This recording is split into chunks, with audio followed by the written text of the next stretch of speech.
Percent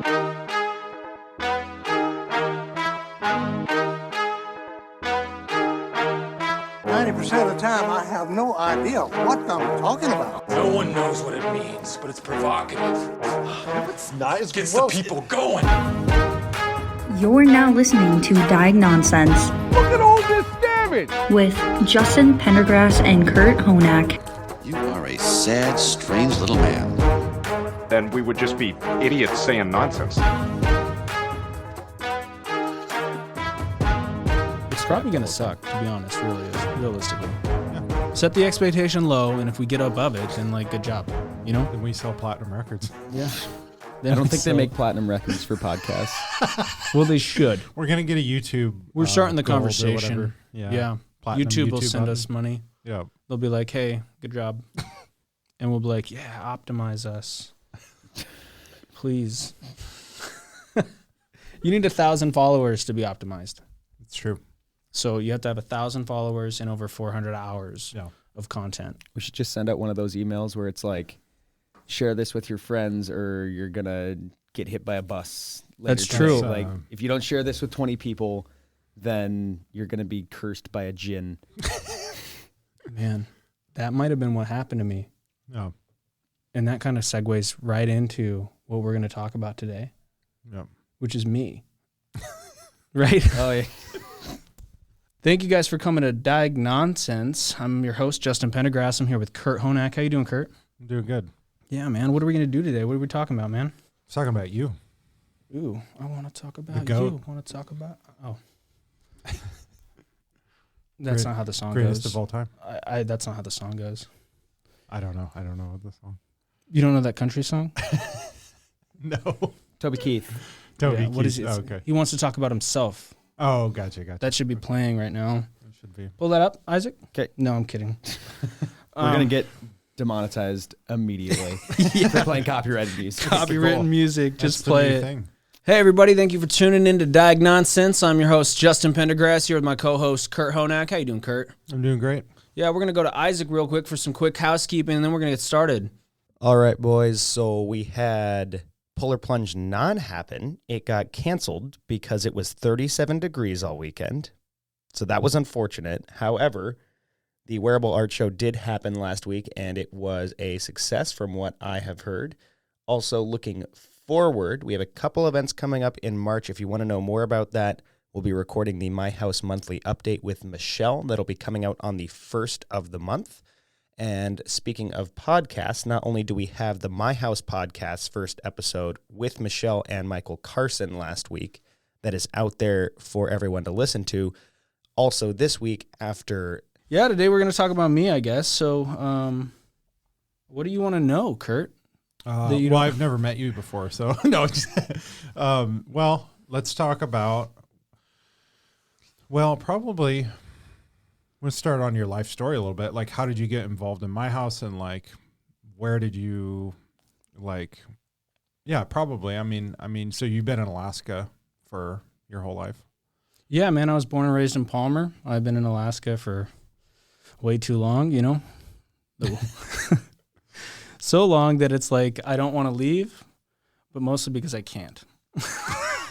You're stranded. Yeah, I'm out here in this frozen desert, just kind of like looking. You know, no, I feel like I belong here. I think that every time that I've tried to consider leaving, there's been something that's been like, you know, Justin, you got to be here. You got to be in present. So I'm kind of just finding my place and fitting into my purpose here in Alaska, and I really enjoy that. Yeah. Yeah. But born and raised in Palmer, man. I'm 29. So always a Valley kid then? Yes, always a Valley kid. I lived in Palmer, and then I lived in Wasilla. And then I lived in Palmer a little bit again, and then back to Wasilla. You just go back and forth depending on how bad the wind's blowing in Palmer. Yeah, really just... It's like a seasonal move. It's a seasonal move. Some people snowbird. I moved to Wasilla in the winter. Yeah. Cool. No, that's good. That's good. Well, and I met you before we both started working at My House, or I think at the time I was working as a cafe. I ran the cafe here, and I think I think that's how I first met you. Is that we kind of met in passing? Yeah, you gave me a tour. You were the first tour that I had of the organization. It was much smaller then. I think you guys had a staff of 6. Right. I don't even know that there was a payroll yet.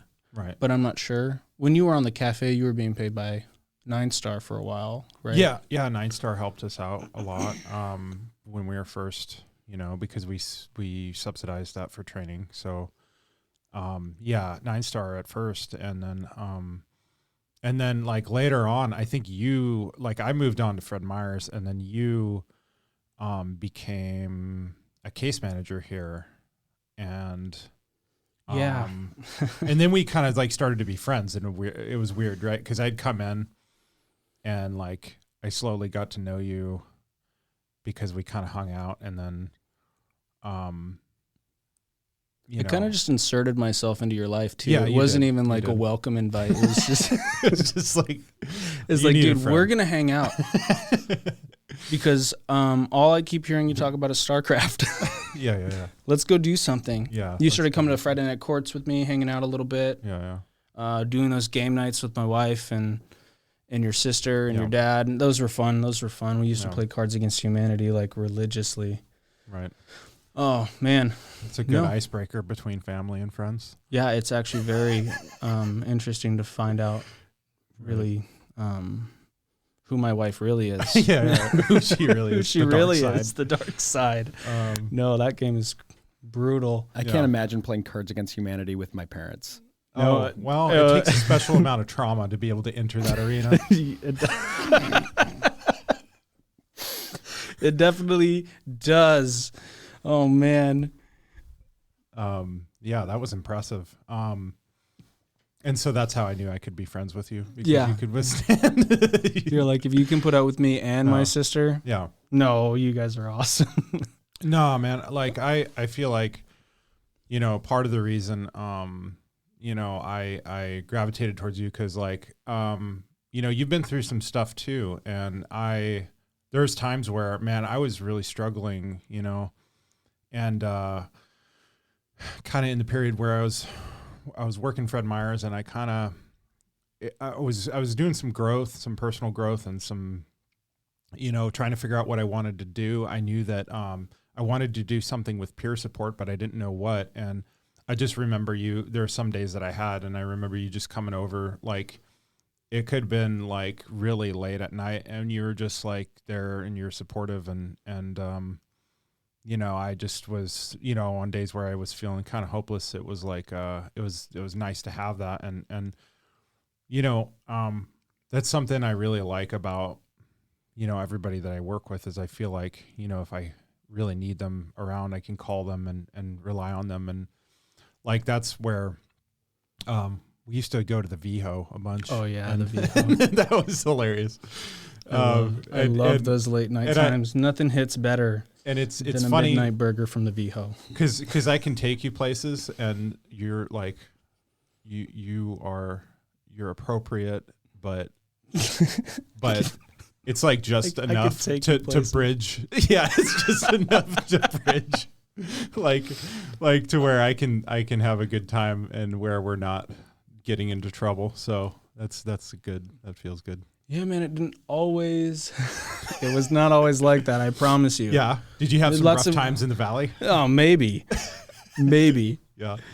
It wasn't always like that, man. I was, I grew up in Palmer. I grew up in this trailer that when like the wind blew, like the trailer would move, and you think that that's going to blow away like the Wizard of Oz. Like, you're like, okay, I'm going to Oz. It's all right. Like maybe I'll get some cool shoes. But it just, the life that I had before I came to my house was so different than like the life that I've built since. I came here, I healed, I met you. Right.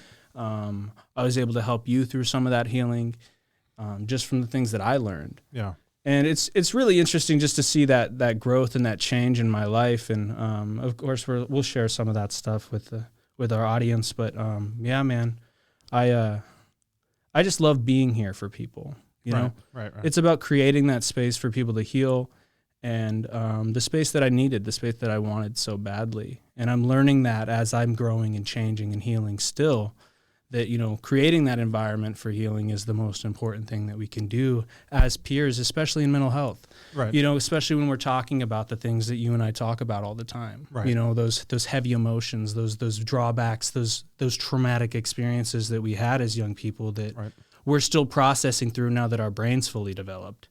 Right. You know, and I'm 29. It might have taken me a little bit longer because of the drugs, but it's still developing. Right. You know, yeah. So yeah, man, I'm excited. I'm excited to be here with you and just sharing our truths, man. Yeah. It's really cool. I mean, to be fair in Palmer, the shingles blew off of our house too, so that's really not unexpected. No matter the shingles, your socioeconomic you're comparing status. your shingles to my trailer. Yeah. So, the trailer's going, dude. The trailer's going. Okay, so we talked about the valley a little bit, and kind of you growing up here, and how we met. Yeah. And so talk to me about how you got involved with my house, because I know that you you know, you know that I'd worked there a little bit, and I'm not sure if you met Michelle or you kind of just rolled in here one day and were just like, this is a place I want to work, or yeah, you know what I mean? It's interesting actually. So I didn't know this until recently though, but I had met Michelle far before my house was created, and actually it was at Burchell. Oh, okay. I was going to Valley Pathways. I was homeless at the time, really struggling with my mental health. I had attempted on my life. And my guidance counselor didn't know really how to help me other than to bring me over to Burchell and talk to Michelle. She's like, there's this lady, I think that you could connect with her. And it was Michelle Overstreet. And I got to sit down with her, and she really just kind of poured into me that day. And it was really just that, like, it was a real shifting point in my life, you know, because that was the last time I had attempted on my life. It was the first time that I ever felt understood with my mental health. And it really just pushed me forward. You know, I struggled with drugs and alcohol for a few years after, but I hadn't attempted on my life since I was 18, so almost 10 years. Round of applause, right? And from that experience, I moved forward. You know, I ended up working dead-end jobs, construction, and laid off in the season when the seasons got low. I ended up being a tire tech for a while. Worked in a warehouse, worked as an administrative assistant, if you can believe it. Right. Was not great at that. But I was working at a warehouse in Anchorage, and my friend called me up and he said, hey man, there's this peer support job for people who are in recovery. And I said, man, that sounds like something I would love to do. I've always wanted to help people. Right. And I started working for a place called Fiend to Clean. It's now called True North Recovery. And I was there for about 8 months. It was very, very taxing though. I was at work way too much, not because of any fault of theirs. It's just there was so much to do all the time. Yeah.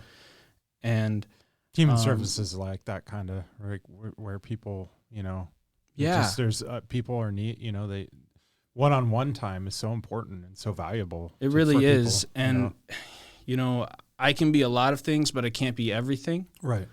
And I was pushing myself too far. Right. Yeah, I was overly working myself, trying to make ends meet at home. And, you know, Michelle contacted me. She heard one of my rap songs. I'm a rapper. Right. And she said, hey, I would love for you to come to our organization, talk about your life, what you've experienced in your life, and share that with our kids. And I said, yeah, I'd love to do that. Let me see what I can do. I said, because the song I wrote was written for another organization. I'm not sure that I can even use that. Right. So I came to her, I started talking to her, and I was like, let me see what I can do this weekend. Let me see if I can't write you something of your own. And so I wrote a rap song. It's called Stay. You can find it on the My House page. I remember that. Yeah. And I was like, whoa, we have like a music thing now. You know what I mean? Well, you're in that, right? You're in that talking about why you stayed. Right. So rather than the chorus, I asked individuals from the program here and case managers and people who have struggled with suicide to talk about why they're here, why they're remaining here, even when they're dealing with those hardships. Right. It was awesome. Yeah. I think it's an excellent like way to have that conversation. Right. Not super in love with the song myself. I felt Right. like I could have done better, but I was being very careful about what I was saying in that song, and Yeah. I almost went too far the other direction. Right. Right. Michelle loves it. It's hers. I love that she loves it. It makes me very happy. She brags on it all the time. Yeah. She shows it to far too many people. I cringe in the corner. That song was awesome. It was also my first music video ever. Right. Right. It was the first full production that I ever sat down and did through instrumentation all the way through to the end. Right.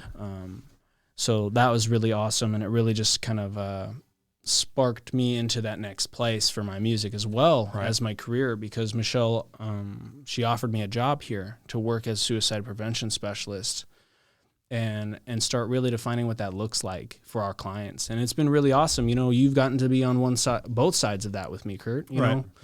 Right. That's, it's excellent. It's my purpose, and it's definitely where I belong. And I love that. Right. Right. So that's kind of just how I got here. Right. And so you do case management. And so you got two really big things going. You got, you know, the case management stuff that you work with kids every day. But you've got, you know, your music stuff, too, on the side, which is like, that's a lot of stuff to do too. 'Cause you got to work the studio, you have like a studio, and you have, you know, there's a lot to that, I imagine. Yeah. I've never had to do it. You know what I mean? So it's like, and it's actually super awesome. So I built the studio in my garage. Yeah. My poor wife still parks outside with me, especially with the storms in the winter we've been having. It isn't fun for her. So, and I'm super bad. In the morning, I'll just go down and start my car. Yeah. I've been there. I've seen your Lego collection. That's pretty impressive. The Star Wars Lego ships. You know, I started spending. So when I was doing drugs, I started spending all of my extra money on Lego. Oh, really? Because you know, people are always like, you know, if I have the money, I'm going to spend it on something. And I needed something to distract me. So I bought Lego Star Wars ships, and I started building those. That's and a then I healthy have outlet. them. Yeah. I mean, I get teased about it, but I love building the starships. My daughter keeps the minifigures and plays with those with her unrealistic amount of pink Lego. And and she has a lot of fun. So I'm really happy that she gets to do that, and then I get my little bit of an outlet from that. And you know, then music, of course, I started spending a lot of my money on my music equipment. So I have a pretty good studio set up. I'm able to go downstairs. It's my self-care time. I'll just sit in there and I'll work on music, work on songs, and just create that space for me to, you know, to just process. And, you know, I'm told that I write a lot of sad songs, but I write music to process. I don't necessarily write music for entertainment anymore. It's me processing through the heaviness of my life, the emotions that I experience and feel. Yeah. So if it's not written down, then I'm thinking it. Right. So I write it down to deal with it. Yeah. And you kind of told me before, like how you kind of got to that point where you were using it to kind of process, I think, in like school. Right. And because I want to like ask, cause I had several different like bands and, you know, musicians and like public figures that kind of like inspired me, you know, culturally, or inspired like my outlets. And for you, was it like a person, or was it just kind of like one day you were just sitting down, just like writing lyrics, and you just felt like that's what you needed to do? So it started out as me wanting to be a rock star. Okay. That's fair. Yeah, we had a great name for our band. It's Yeah. what they called me on the bus. They called me Trailer Trash. So I was like, I'm going to use that. That's brilliant. Thank you so much. Yeah. You know, flipping what they're saying about us. You know, people do that all the time. But, you know, I couldn't play an instrument and I couldn't sing. Right. But then I found poetry. Right. In school, and my teacher started teaching me how to read and write through poetry because of the moves and stuff in my life. My mom was constantly running from my father. There were some domestic violence situations taking place at home, so I got moved around a bunch. Yeah. and I wasn't able to learn to read and write because I wasn't in school being taught. So I didn't really learn how to do that until I was about 10. Right. And my teacher taught me how to do that through poetry. And I was like, wow, this is awesome. Yeah. Well, and from that, I was introduced to hip hop. And I was like, wow, I can do that. I don't have to sing for that. I don't have to even play an instrument to make music. Right. I can be a rapper. And I tell people all the time, if I could sing, I wouldn't rap. And I do believe that. I think that I love listening to people sing. I love hip hop. I love writing music. I love rapping. And I think that, did that answer your question? Yeah, I think so. Okay. Well, because I was just thinking, because a lot of like when I talk, from my perspective, I just think what has carried me through what's carried me through the hard times, what's carried me through the stuff. Right. And I know that you have had to battle a lot of darkness too. And, I think you're talking about poetry, and poetry is like, there's sometimes where you have like song lyrics where you can't identify with anything in your life except for, what you've got in your music. Well, it's because it hits more senses. Yeah. Right. Yeah, right. Because when you hear it, you actually feel it. Yeah. Yeah.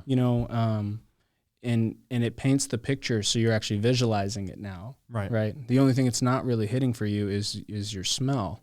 Right.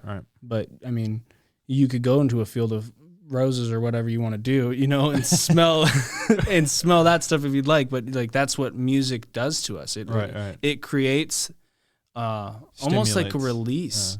It releases that that heaviness sometimes. I know that it can create heaviness. Right. My my teacher in high school told me I wasn't going to be a rapper, so the very next essay I wrote was how country music contributes to depression. It's very rebellious. And all she would listen to in our class. I said it's actually statistically country music causes more people to be depressed than hip hop. And I was just super like that's funny. That's like fighting words in Palmer also. Right. If you're going out against country music, like oh man, you're gonna believe get beat me, up in the parking lot. I've been to war. Right, because Palmer's kind of weird. It's like half farm country and half, lawyers, doctors, and military. It's a weird dichotomy because Palmer started back in the 1930s when the government was trying to get just a bunch of struggling Great Depression farmers up here to like make Alaska more self-sufficient, because they were like, oh man, 1930s, like we might not be able to get food up here if like a war starts or something in the next couple years. But then like over time, as Palmer just became kind of that like rail hub, then that's when you have just like a bunch of doctors and lawyers and like people moving in, but there's still families that can trace their roots all the way back to those colony families. Oh yeah. So it's a really weird, Palmer's one of the weirdest towns I've ever been in. Like I can never put my finger on it, but Bro, it has a U-Haul place in the middle of it for no reason. It's such an eyesore. I'm sorry if you're listening and you own that U-Haul place. It's an eyesore. It feels like it's trying to be like a small like country town in like middle America, but it also is just up here in the middle of Alaska, and those two things it feels like they shouldn't go together. Well, and they're gonna have to grow because Wasilla is growing so much so quickly. Wasilla's just gonna overtake Palmer. Almost. At some point. I mean, a 10-mile town is not unheard of. It's already happening. Yeah. Yeah. Rolling back. Okay. Yeah. So Derailed you there, Kurt. I'm so sorry. You did. It's tragic. No. So talking about music, and you're a family man too. So that's another huge thing you got going on. I forget. So I said two things. I forgot two. So technically three things. No, I'm kidding. Yeah, three things. Yeah, technically three things. Hey, actually the family stuff is super, super awesome. My wife is absolutely wonderful, very supportive. My eldest is 9, so she's in the studio a lot with me, just hanging out. trying to learn, hitting the record button for me while I'm in the vocal booth. I'm trying to teach her just the things that I wish that I'd had taught to me when I was that young starting out. Yeah. Because she does like music and she wants to sing. And she's actually got a very, very unique, beautiful voice, though. And as she grows, it's only going to get better. Yeah. And then I have a 7-month-old baby, and she kind of hangs out with mom a lot, and then yells a lot, and then, Those baby things. yeah, poops, sleeps, eats, and then does it again. Yeah. Super predictable. On the grind. It's just very the baby consistent. grind. Poop, sleep, eat.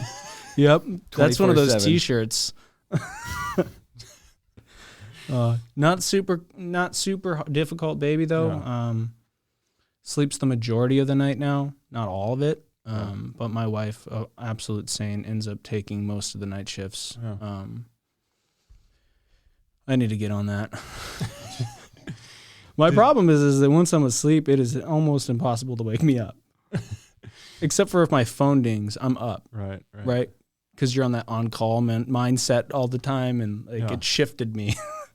But my wife trying to wake me up, like, Justin, get up. It doesn't happen. It doesn't happen. No. So did she meet you after your music, or? I met my wife when I was 18. Okay. Yeah. So it was about 15 days before my 19th birthday is when I met my wife.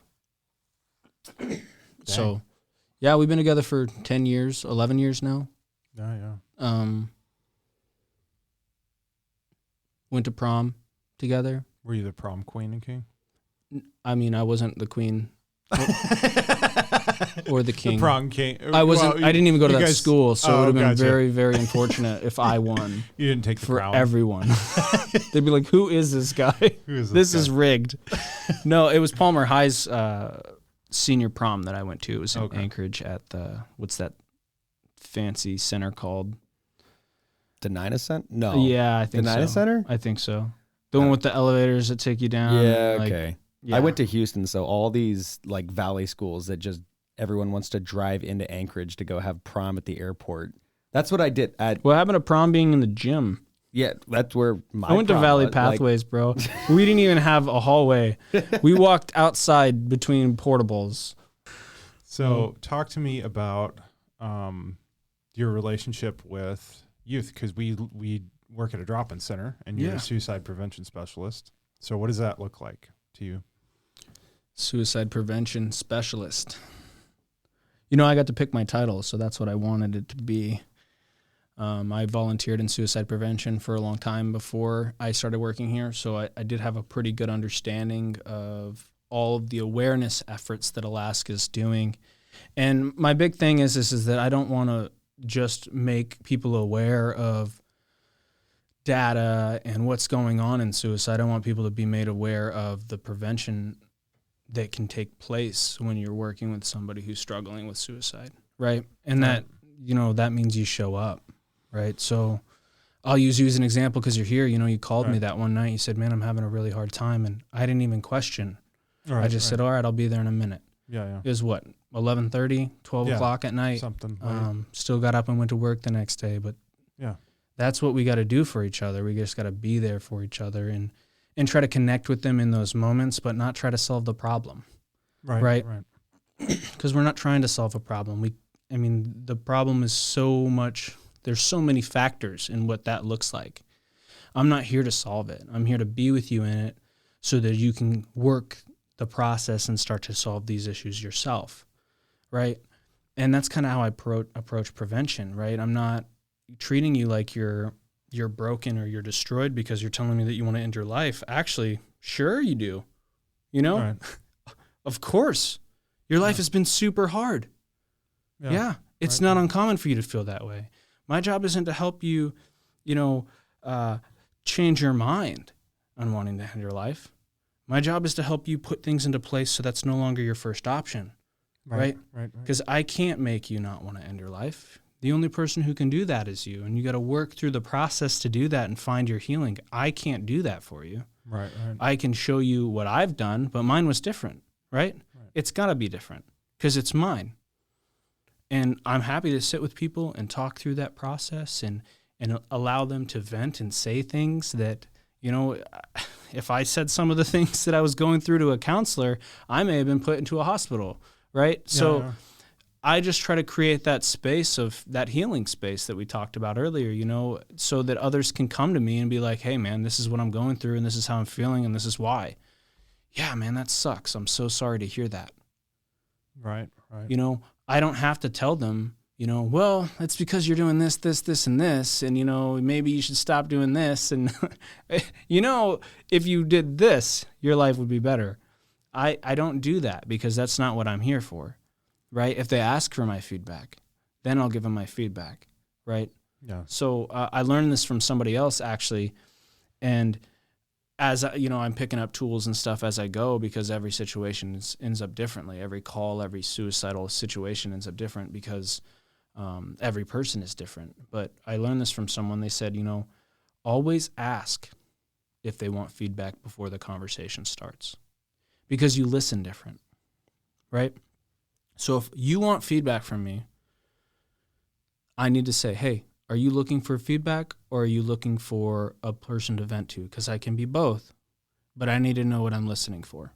All right. Right. So it sounds like there's like an element of active listening as you're, of course, you know, dealing with somebody who's going through this situation and really approaching it from not, you know, something that is a crisis that needs to be dealt with, like a fire that needs to be dealt with immediately and with huge like intensity, but that you just level with somebody that, you know, and talk to them like, you know, this is like a peer.